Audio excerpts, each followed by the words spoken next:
खबर शामिल करते हैं सियालकोट से। हमारे ब्यूरो चीफ पहर मुस्तफा की रिपोर्ट के मुताबिक हर साल 1 मई को यौम मजदूर के तौर पर मनाया जाता है, जिसे आलमी सतह पर मनाने की इब्तदा 1886 से अमेरिका के शहर शिकागो से होती है।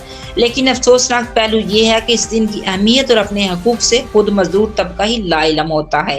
पहले मजदूर का तस्वर ये था कि वो सिर्फ जवान मर्द ही होते हैं, लेकिन अब तो पेट की आग बूढ़ों, औरतों और बच्चों तक को मजदूरी करने पर मजबूर करती हैं। मजदूर औरतें अक्सर इमारतों की तमीर में हिस्सा लेती नजर आती हैं। मजदूरी करने के लिए मजदूर के बच्चे भी मजबूर हैं। अक्सर होटलों, दुकानों, कारखानों में ये बच्चे मजदूरी करते मिल जाते हैं।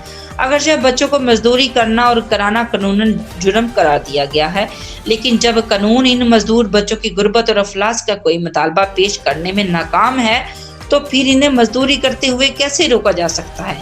यौम मजदूर के ज़मन में इब्तदाई दरअसल शिकागो अमेरिका से होती है, जहां पहली बार 1886 में मजदूरों ने बिला ज़बत तौर पर काम के औकात को 8 घंटे करने और हफ्ते में 1 दिन की ततील किए जाने पर मुतालबा किया था।